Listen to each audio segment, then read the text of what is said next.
Image.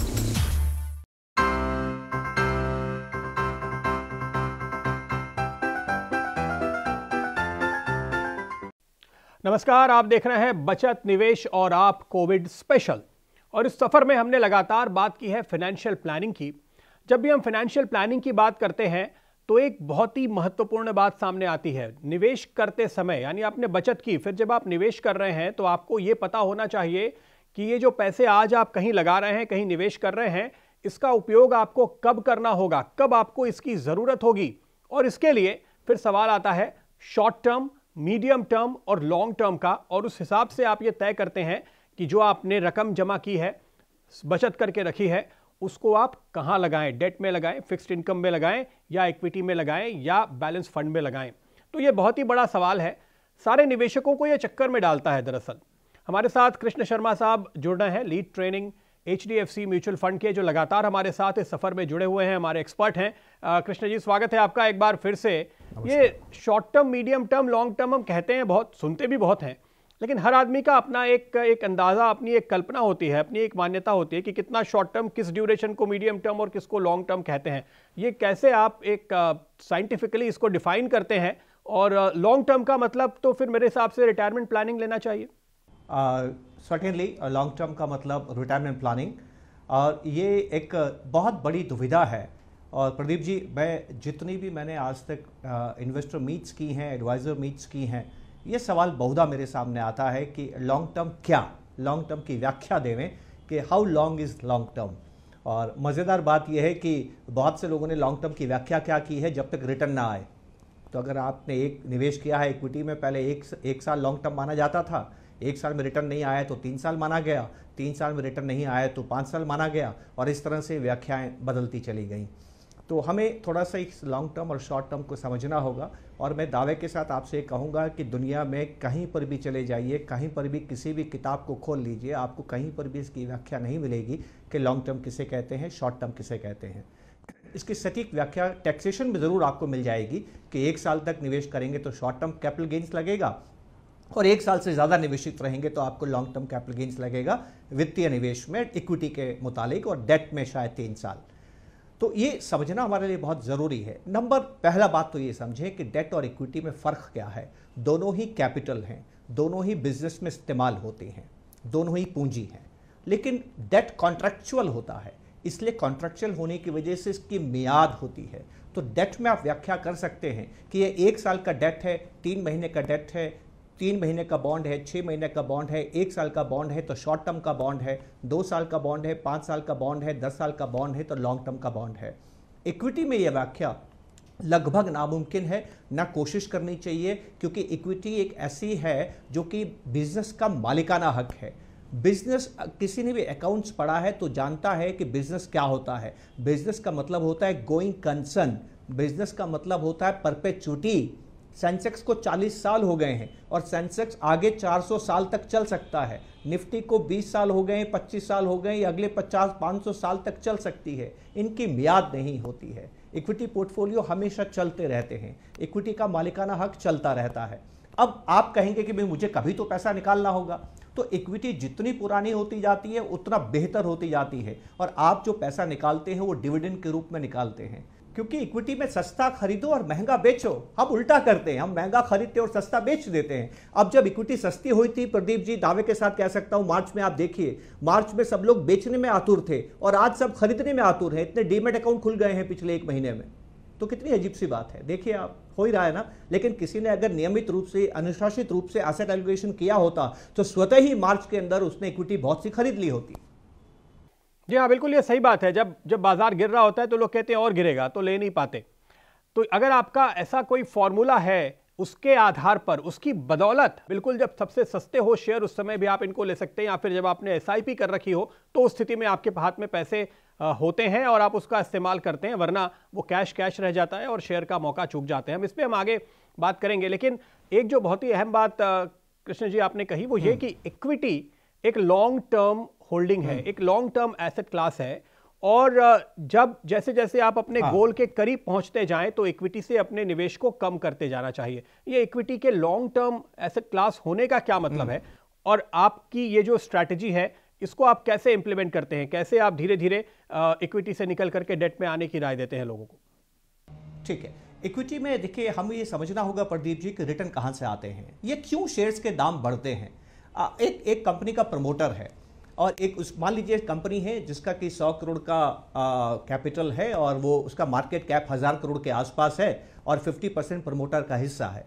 इसका मतलब ये हुआ कि प्रमोटर के पास 500 करोड़ की इक्विटीज की मालिकाना हक है। आप देखेंगे प्रमोटर रोजाना बाजार में अपने शेयर्स बेचने नहीं आता है, लेकिन जिस व्यक्ति ने 100 शेयर्स, 200 शेयर्स, 500 शेयर्स खरीदे हैं वो बाजार में बेचने के लिए आता है। क्यों बेचने के लिए आता है? क्योंकि उस शेयर के दाम बढ़ गए हैं, दुगने हो गए, तो वो पैसा निकालना चाहता है। तो अगर 100 शेयर्स वाले के दाम दुगने हो गए, वो पैसा निकालना चाहता है, तो प्रमोटर को तो सारे निकाल देने चाहिए। प्रमोटर के तो 500 करोड़ के शेयर्स हैं, वो तो 1000 करोड़ हो गए, दुगने हो गए, तो वो क्यों नहीं निकालता है? क्योंकि उसका लक्ष्य एप्रिसिएशन कमाना नहीं है, उसका लक्ष्य है प्रॉफिट कमाना, डिविडेंड कमाना। यह बात आम निवेशक को समझनी होगी। इक्विटी में निवेश करने का मतलब सिर्फ और सिर्फ एप्रिसिएशन नहीं है। इक्विटी में निवेश करने का मतलब है कि उस बिजनेस के आप मालिक बन गए हैं, उस मालिक के डिविडेंड में, लाभांश में, लाभ में हिस्सा लीजिए लंबे समय तक रह के। पहली बात तो ये। दूसरी बात, अगर आप एप्रिसिएशन ही चाहते हैं तो इक्विटी में एप्रिसिएशन आता कहां से है? इक्विटी में एप्रिसिएशन 3 स्रोतों से आता है। पहला, वो कंपनी बहुत लाभ कमाती है और आगे भी लाभ कमाती रहेगी, ये साइंस है। अब आर्ट ये कहता है कि आगे भी लाभ कमाती रहेगी, ये सेंटिमेंट है। तो जब भी आपका सेंटिमेंट पॉजिटिव होगा, कंपनी के मुनाफे के साथ साथ सेंटिमेंट भी पॉजिटिव हो गया, उसके दाम बढ़ जाएंगे। तीसरा, इंटरेस्ट रेट्स कम हो गए। इंटरेस्ट रेट्स कम होने का मतलब है बॉन्ड महंगा हो गया, तो बॉन्ड महंगा होते ही इक्विटी खरीदने की इच्छा बढ़ जाएगी, मार्केट में वन टाइम एडजस्टमेंट होगा और इक्विटी में अचानक से रिटर्न आएगा क्योंकि इंटरेस्ट रेट कम हो गया। ये 3 तरीके हैं एप्रिसिएशन आने के। इसमें जो सबसे सेंसिटिव तरीका है वो सेंटिमेंट है। सेंटिमेंट आपका सुबह अच्छा होता है, शाम को खराब हो जाता है, आज अच्छा होता है, कल खराब हो जाता है। कोरोना वायरस का डर आया, मार्च में 4000 पॉइंट बाजार गिर गया और जून के अंदर बढ़ गया, जबकि जून में कोरोना वायरस के केसेस मार्च के मुकाबले ज्यादा हैं। क्या आप इसकी व्याख्या कर सकते हैं? नहीं कर सकते हैं। यह केवल सेंटिमेंट में बदलाव है। सेंटिमेंट की आयु कभी भी लंबी नहीं होती है, वो छोटी होती है। इसलिए हम इक्विटी के लिए लॉन्ग टर्म एसेट का इस्तेमाल इसलिए करते हैं कि लॉन्ग टर्म में सेंटिमेंट का रोल खत्म हो जाता है, केवल साइंस का रोल रहता है, ईपीएस का रोल रहता है और एसेट वैल्यूएशन मतलब इंटरेस्ट रेट का रोल रहता है। इसलिए हम लोगों से ये कहते हैं equity is a long term asset, ताकि आप सेंटिमेंट पे काबू पा सकें। और यही कारण है कि इक्विटीज को लॉन्ग टर्म एसेट पोर्टफोलियो में माना जाता है। लॉन्ग टर्म होल्डिंग रखने के रास्ते में सबसे बड़ी रुकावट क्या है कि सुबह शाम टिकर पे भाव आते हैं, स्क्रीन पे भाव आते हैं, अब तो मोबाइल पे भी आते हैं। चूंकि लोग देखते रहते हैं तो उस वजह से टेम्प्ट होते हैं कि अपना मुनाफा जल्दी वसूल कर ले, निकल जाए, ट्रेडिंग करने लगे। लॉन्ग टर्म की होल्डिंग को बरकरार रखना उनके लिए थोड़ा मुश्किल हो जाता है। तो ये आप ये कह सकते हैं कि एक मनोवैज्ञानिक कमजोरी है लोगों की, जिसके चलते उनके सब ऑप्टिमल रिटर्न आते हैं, जितनी कमाई होनी चाहिए वो नहीं होती। तो इससे बचने का क्या रास्ता है कि आप हर रोज हर वक्त टिकर ना देखें, हफ्ते में एक दिन, महीने में एक दिन जाकर केवल देखें कि आपके शेयर के दाम या आपकी म्यूचुअल फंड की एनएवी में क्या बदलाव आ रहे हैं। तो ये एक बेहतर तरीका होगा दरअसल आपके फाइनेंशियल कल्याण के लिए। बिल्कुल प्रदीप जी, आपने सबसे अद्भुत बात कही है। मुझे लगता है कि म्यूचुअल फंड के निवेशकों को अगर सबसे बड़ी बात कोई समझनी है तो वो ये समझनी है कि रोजाना एनएवी मत देखिए। जितना एनएवी आप रोज देखेंगे उतने आप बेचैन हो जाएंगे। और इसका मैं एक प्रमाण भी आपको दे सकता हूं। मार्शमेलो एक्सपेरिमेंट एक ज़बरदस्त एक्सपेरिमेंट है, उसके बारे में मैं दर्शकों से कहूँगा कि वो उसके बारे में इंटरनेट में, गूगल में पता करें, पढ़ सकते हैं। वॉल्टर मिशेल नाम के एक साइकोलॉजिस्ट थे, 1964 में उन्होंने एक्सपेरिमेंट किया था। 5 साल के बच्चों के साथ एक्सपेरिमेंट किया था। जब बच्चे भूखे थे उनको एक चॉकलेट दी गई खाने के लिए, मार्शमेलो खाने के लिए दिया गया और कहा गया कि अगर ये मार्शमेलो आप नहीं खाते हैं और थोड़ी देर के बाद में हम लौट के आएंगे और हम देखेंगे कि आपने मार्शमेलो नहीं खाया है तो आपको दुगना दिया जाएगा।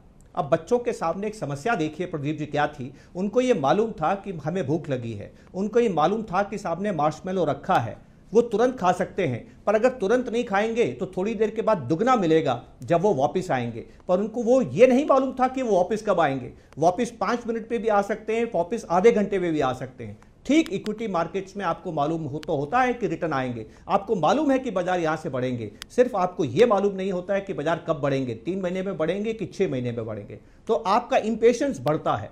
तो वहां पर उन्होंने क्या शोध किया कि कुछ बच्चों ने मार्शमेलो नहीं खाया। ये कौन से बच्चे थे जिन्होंने मार्शमेलो नहीं खाया? जिन्होंने मार्शमेलो की तरफ देखा नहीं। जो बच्चे देख रहे थे वो लालायित हो गए, लालची हो गए और मार्शमेलो खा लिया, पर जिन्होंने नहीं देखा उन्होंने अपने इमोशन पे नियंत्रण किया और मार्शमेलो नहीं खाया, और जब एक्सपेरिमेंटर लौट के आया तो उनको दुगने मिल गए। मैंने एक बहुत बड़ा शोध चंद शब्दों में आपके सामने रखा है, पर हमें यह बताता है कि किस तरह से आपको पेशेंस पे नियंत्रण पाना है, इंपेशेंस पे नियंत्रण पाना है। अगर आप रोजाना बाजार देखेंगे तो विचलित हो जाएंगे। तो शेयर बाजार में आपके लिए सिर्फ दो ही भाव रेलेवेंट हैं, जिस दिन जिस रेट पर आपने शेयर खरीदा और जिस दिन जिस रेट पर आपने शेयर बेचा, या जिस दिन जिस एनएवी पे आपने म्यूचुअल फंड में पैसा लगाया और जिस दिन जिस एनएवी पे आपने रिडीम किया। उसके बीच में अगर भाव बढ़ गया तो आपका कुछ आया नहीं और गिर गया तो आपका कुछ गया नहीं।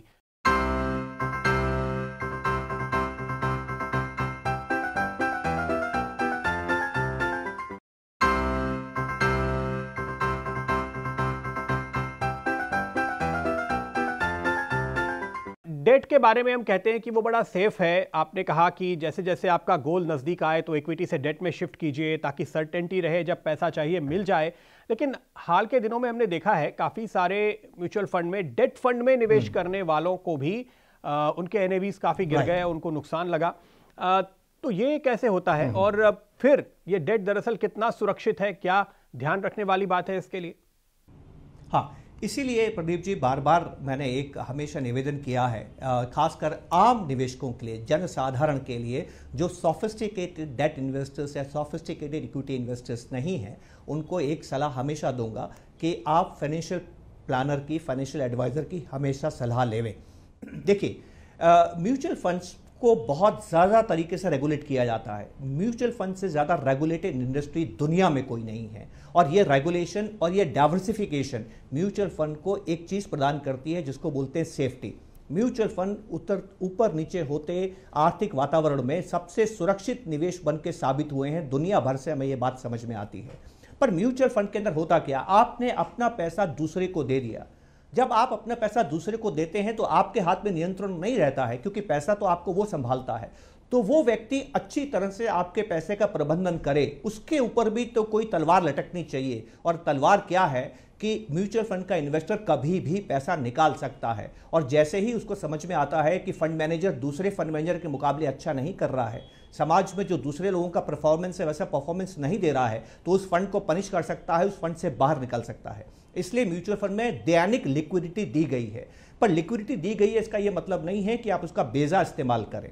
देखिए, जब भी समाज में संकट आता है, महान संकट आता है, जैसा 2008 में आया था, जैसा 2020 में आया है, और जैसा 1992 में आया था और सन 2000 में आया था, ऐसे संकट में एक चीज हम बोलते हैं flight to safety. Flight to safety का मतलब है सभी लोग सुरक्षित स्थानों पे जाना चाहते हैं, निवेशक भी सुरक्षित स्थानों पे जाना चाहते हैं। तो जिन निवेशकों ने बिजनेसमैन को पैसा उधार दिया है, उनकी कैटेगरी क्या है? जो छोटे बिजनेसमैन हैं, कमजोर बिजनेसेस हैं, कमजोर कॉर्पोरेट्स हैं, वो सी कैटेगरी में आते हैं। उनसे मजबूत बी कैटेगरी में आते हैं, उनसे मजबूत ट्रिपल बी रेटिंग कैटेगरी में आते हैं, उनसे मजबूत ए रेटिंग कैटेगरी में आते हैं, उससे मजबूत डबल ए रेटिंग कैटेगरी में आते हैं। और ट्रिपल ए रेटिंग कैटेगरी वाले सबसे मजबूत बिजनेस कॉर्पोरेट्स होते हैं हमारे समाज के अंदर। लेकिन जब भी महान संकट आता है तो जो निवेशक है वो कमजोर कॉर्पोरेट से, जो double A, single A, triple B है, उनसे बाहर निकलना चाहते हैं। जब बाहर निकलना चाहते हैं तो बाजार में वो रोजाना ट्रेड होते हैं, और जब वो बाजार में रोजाना ट्रेड होते हैं तो कुछ समय के लिए उन पर दबाव बढ़ता है, और दबाव बढ़ने से उनकी कीमतें नीचे आती हैं। क्योंकि एनएवी रोजाना डिक्लेयर होती है तो फंड मैनेजर को अपने फंड की एनएवी भी आज के बाजार के भाव से डिक्लेयर करनी होती है। उससे घबराकर अगर निवेशक उस समय फंड से बाहर निकलता है तो उसको नुकसान हो सकता है। लेकिन जिस निवेशक ने हिम्मत रखी, ऐसे समय में बाहर नहीं आया, आप गौर से देखेंगे पिछले 3 महीनों में उन्हीं डेट फंड्स के अंदर बहुत अच्छा इजाफा एनएवीज में दोबारा हुआ है। इसलिए मैं फिर निवेदन करूंगा कि लिक्विडिटी प्रदान करने के लिए रोजाना एनएवी हमें डिक्लेयर करनी होती है। बाजार के अंदर अचानक से जो वातावरण बनता है उसकी वजह से इस तरह की भारी उतार चढ़ाव इन महान संकट के दौर में एनएवीज में देखा गया है, उनसे ज्यादा घबराने की जरूरत हमें नहीं है। तो कृष्ण जी, आप ये कह रहे हैं कि एनएवी घटा है तो ठीक है, कुछ वक्त के लिए घटता है, उसके बाद फिर वो आगे रिकवर भी हो जाता है। तो इसको वॉलेटिलिटी कह सकते हैं आप, फ्लक्चुएशन कह सकते हैं, लेकिन इसका मतलब ये नहीं कि कुछ वक्त के लिए एनएवी नीचे आ गया तो आपको घाटा हो गया, उससे आपको घबरा के बाजार से निकल जाना चाहिए, ये सही नहीं। फ्लक्चुएशन है, और फ्लक्चुएशन से घबरा के अगर आप बाहर निकलेंगे तो नुकसान होगा, नहीं तो नहीं होगा आपको। ये बात आपने बिल्कुल सही बताई। तो बॉन्ड फंड भी लेकिन कई तरह के होते हैं, डेट फंड कई तरह के होते हैं। कुछ ऐसे फंड होते हैं जो केवल सरकारी बॉन्ड में ही पैसे लगाते हैं, तो वो काफी सुरक्षित है। वहीं जिन फंड्स में दिक्कतें आई, उन्होंने प्राइवेट सेक्टर कंपनीज में पैसे लगाए। हालांकि ये इंपॉर्टेंट बात है कि बहुत सारे निवेशकों ने, बहुत सारे फंड मैनेजर्स ने जिन प्राइवेट कंपनियों में पैसे लगाए थे वो AAA रेटेड थी और बाद में उन्होंने डिफॉल्ट कर दिया। तो उस फंड मैनेजर के पास शायद कोई रास्ता था ही नहीं, उन्होंने तो अपनी समझ से बिल्कुल सही निर्णय लिया था, लेकिन फिर भी वो गलत साबित हुए।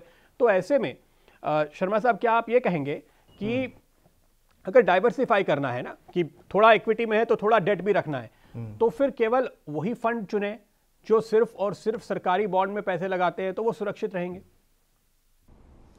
जरूरी नहीं आप ऐसा करें, क्योंकि सरकारी बॉन्ड में अगर आप पैसा रखेंगे आपको नुकसान तो वहां भी हो सकता है। बॉन्ड में देखिए, बॉन्ड एक बड़ी ही पेचीदा निवेश होता है प्रदीप जी। बॉन्ड में नुकसान केवल इस बात से नहीं होता है कि जिसने आपसे पैसा लिया है वो नहीं लौटाए। बॉन्ड में आपको तब भी नुकसान होता है जब इंटरेस्ट रेट्स ऊपर नीचे होते हैं। तो अगर आपने सरकारी बॉन्ड लिया है और 10 साल के सरकारी बॉन्ड में आपने निवेश किया है और जब ब्याज दरें 7% थी और ब्याज दरें अगर बढ़ के 8% हो जाती है तो आपको नुकसान हो जाएगा। ब्याज दरें अगर 5% से बढ़ के 7% होती है तो आपको नुकसान हो जाएगा। लेकिन अगर ब्याज दरें 7% से गिर के 6 हो जाती हैं, 6 से गिर के 5 हो जाती है, तो आपको लाभ हो जाएगा। इसको आप इंटरेस्ट रेट रिस्क कहते हैं, राइट। तो इंटरेस्ट रेट रिस्क से भी आपकी बॉन्ड की एनएवीज ऊपर नीचे हो सकती है। तो कौन से बॉन्ड फंड या इनकम फंड या गवर्नमेंट म्यूचुअल फंड आपके लिए सेफ होंगे, इसको तय करने के लिए आपको क्रेडिट रिस्क और इंटरेस्ट रेट रिस्क दोनों का संतुलन स्थापित करना होगा। और इस संतुलन स्थापित करने के लिए जो भी पैसा आप डेट में डालना चाहते हैं, उनको क्या करना है, आपको उनकी जरूरत कब है ये तय करना है। तो जो पैसा आपको अगले 3 महीने में जरूरत है, मतलब आप आज निवेश करके 3 महीने में निकाल लेंगे, वो केवल और केवल लिक्विड फंड्स में जाने चाहिए। जो पैसा आप 6 से 9 महीने बाद निकाल लेंगे, वो पैसा केवल और केवल शॉर्ट टर्म फंड्स में जाना चाहिए। जो पैसा आप 1 से 3 साल में निकालेंगे, वो मीडियम टर्म में जाना चाहिए। और जो पैसा आप 3 साल तक नहीं निकालेंगे, वो AAA कॉर्पोरेट बॉन्ड फंड्स में जा सकता है। और जो पैसा आप 5-7 साल तक नहीं निकालेंगे, वो गवर्नमेंट सिक्योरिटीज म्यूचुअल फंड में जा सकता है। इस तरह से आप डेट के इन्वेस्टमेंट को डाइवर्सिफाई कर सकते हैं। और आपको करना भी चाहिए कि आपको पैसे की कब जरूरत है, तब आपको म्यूचुअल फंड, डेट फंड आपको कभी निराश नहीं करेंगे। तो आप ये कह रहे हैं कि जितना ज्यादा वक्त है उतना आपके लिए ये वॉलेटिलिटी का रिस्क कम हो जाता है। लॉन्ग टर्म में आप कह सकते हैं कि बैलेंस आउट हो जाते हैं आपके रिटर्न, लेकिन अगर शॉर्ट टर्म है तो वहां पर आपको सोच समझ करके फंड का चुनाव करना चाहिए। शॉर्ट टर्म में आपको लिक्विड फंड्स नहीं करेंगे, लिक्विड फंड्स आपको फ्लक्चुएशंस नहीं देंगे। अगर आपको शॉर्ट टर्म मतलब आप 3 महीने के लिए पैसा रखना है, 6 महीने के लिए पैसा रखना है, तो आप ओवरनाइट फंड लिक्विड फंड्स में रखेंगे, तो वहां आपको इस तरह के आश्चर्य बहुत कम, मामूली से आपको उतार चढ़ाव मिलेंगे, नहीं तो नहीं मिलेंगे आपको। बिल्कुल, तो आपको इस तरह से अपनी स्ट्रैटेजी बनानी चाहिए शॉर्ट टर्म में। अच्छा, बाजार जब भी गिरता है तो लोगों को डर लगता है बाजार और गिर जाएगा और नीचे चला जाएगा, इसलिए लोग सही वक्त का फायदा बाजार में नहीं उठा पाते। तो क्या आपके मुताबिक SIP, सिस्टमैटिक इन्वेस्टमेंट प्लान, यही एकमात्र सही तरीका है जिसमें आप अपने आप को कंट्रोल करते हुए, या ये कहिए कि आपको कंट्रोल करने की अपने मनोविज्ञान के साथ लड़ने की जरूरत नहीं है और अपने आप बाजार के सही मौके का पूरा फायदा उठा लेंगे? यही इसी चीज को अनुशासित करने के लिए, इसी इमोशन को नियंत्रण करने के लिए हम लोग SIP करते हैं। और एक बात प्रदीप जी मैं और कहना चाहूंगा कि तुलसीदास जी ने रामायण में एक अद्भुत बात कही है कि भय का जो मूल है वो अज्ञान है। तो हमें डर क्यों लगता है जब बाजार नीचे गिरता है? क्योंकि हम जहां पर निवेश कर रहे हैं उसके इंट्रिंसिक वैल्यू को नहीं समझते हैं।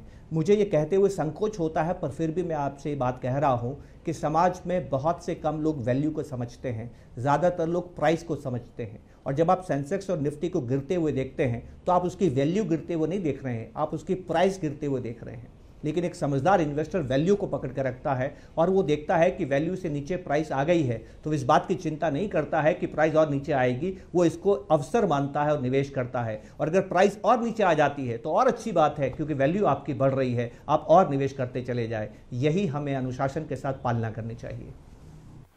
तो ये बात खास तौर पे ध्यान में रखने वाली है कि आपको वैल्यू पता हो। अच्छा, ये तो एक बात रही कि आप सिस्टमैटिकली इन्वेस्ट करते जा रहे हैं, इसलिए आपको दिक्कत नहीं है। लेकिन मान लीजिए कि मेरे पास एक लमसम अमाउंट है और मुझे पैसे लगाने हैं, मैं आज ही लगाना चाहता हूं, लेकिन मुझे पता नहीं है कि अगले 6 महीने में मुझे बाजार में कैसे मौके मिलेंगे, तो क्या इसके लिए भी कोई तरीका है, कोई प्लान है? ये बहुत ही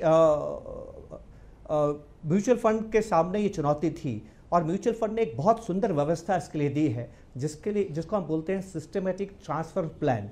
न केवल सिस्टमेटिक ट्रांसफर प्लान सिस्टमेटिक है, वो फ्लेक्सिबल भी है। अद्भुत बात यह है प्रदीप जी कि अगर आप लिक्विड फंड्स में अपना पैसा रख देते हैं, डेट फंड में आप पैसा रख देते हैं, मान लीजिए आपके पास 1 करोड़ रुपए का निवेश आप इक्विटीज में करना चाहते हैं और आप बाजार गिरते हुए बाजार का लाभ उठाना चाहते हैं और आपको मालूम नहीं है कि बाजार कितना गिरेगा, ये गिरेगा भी कि नहीं गिरेगा और यहाँ से बढ़ता चला जाएगा, बाजार किसी भी दिशा में जा सकता है, तो आप क्या कर सकते हैं, वो 1 करोड़ रुपया आपने डेट फंड में रखा और वहाँ से सिस्टमेटिक ट्रांसफर प्लान दिया। जैसे कि मैं वीकली 10,000 रुपये, वीकली 50,000 रुपये ट्रांसफ़र करना चाहता हूं या रोज़ाना 10,000 रुपये ट्रांसफ़र करना चाहता हूं, तो एक तरीका तो यह है कि रोज़ाना 10,000 रुपये आपके डेट फंड से निकल के इक्विटी म्यूचुअल फंड में चले जाएंगे। और दूसरा तरीका यह है कि आप फ्लेक्सी एसटीपी करें। आप उसमें क्या करेंगे कि अगर किसी दिन बाजार ज़्यादा गिरता है तो ऑटोमेटिकली ज़्यादा पैसा निवेश हो जाएगा, ज़्यादा पैसा ट्रांसफ़र हो जाएगा, और अगर बाजार बढ़ जाता है तो कम पैसा निवेश होगा। और ऐसी व्यवस्था भी की जा सकती है कि बाजार बहुत ज्यादा बढ़ जाए तो आपकी फर्दर एसटीपी रुक जाए। तो जो भी आप करना चाहते हैं, जिस भी तरीके से आप करना चाहते हैं, म्यूचुअल फंड आपको सॉल्यूशन देता है। तो शर्मा साहब, मैं जितनी भी समस्याएं ढूंढता हूं, ऐसा लगता है कि उसके पहले उसके सारे समाधान आप ढूंढ चुके हैं, सारे सवालों के जवाब आपके पास पहले से ही हैं। मुझे पूरी उम्मीद है जिन लोगों ने हमारी इस चर्चा को सुना, इस पूरे सफर में हमारे साथ जुड़े रहे और आपके सारे जवाबों को सुना, वो अब कहीं बेहतर तरीके से अपनी प्लानिंग कर पाएंगे। कुछ गोल वक्त से पहले अचीव होंगे, क्योंकि हमारा मकसद यही था आपको बताने का कि ये बाजार में फिलहाल जो उतार चढ़ाव है, ये मुसीबत नहीं है, ये मौका है। और जो दर्शक मित्र इस मौके का फायदा उठाएंगे, मुझे लगता है पहले उन्होंने जो तय किया होगा उसके 1-2 साल पहले ही अब उनके रिटायरमेंट प्लानिंग का गोल पूरा हो जाएगा और वो बहुत ही ज़्यादा अच्छे पूरे वेल्थ के साथ रिटायर हो पाएंगे वक्त से पहले, या वक्त पर कहीं और ज़्यादा बेहतर बड़े कॉर्पस के साथ रिटायर हो पाएंगे। बहुत बहुत शुक्रिया शर्मा साहब, आपने हमारे लिए वक्त निकाला इस पूरे सफ़र में और हमारे दर्शकों की इतनी मदद की। नमस्कार। निवेशक जागरूकता के अंतर्गत HDFC म्यूचुअल फंड ने एक नया ऐप MF बाइट्स लॉन्च किया है। MF बाइट के जरिए आप म्यूचुअल फंड से जुड़ी विभिन्न जानकारियां प्राप्त कर सकते हैं और सबसे खास बात यह है कि अंग्रेजी के साथ साथ ये हिंदी में भी उपलब्ध है। आप सभी इस ऐप को आज ही डाउनलोड करें और म्यूचुअल फंड के विभिन्न कॉन्सेप्ट, विभिन्न अवधारणाओं की समझ सुगमता से प्राप्त करें। धन्यवाद।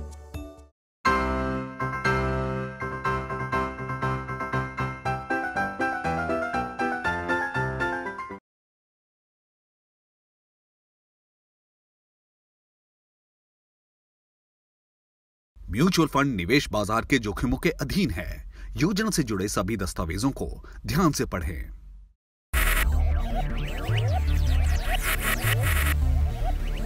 Focus, ideate, innovate, enable.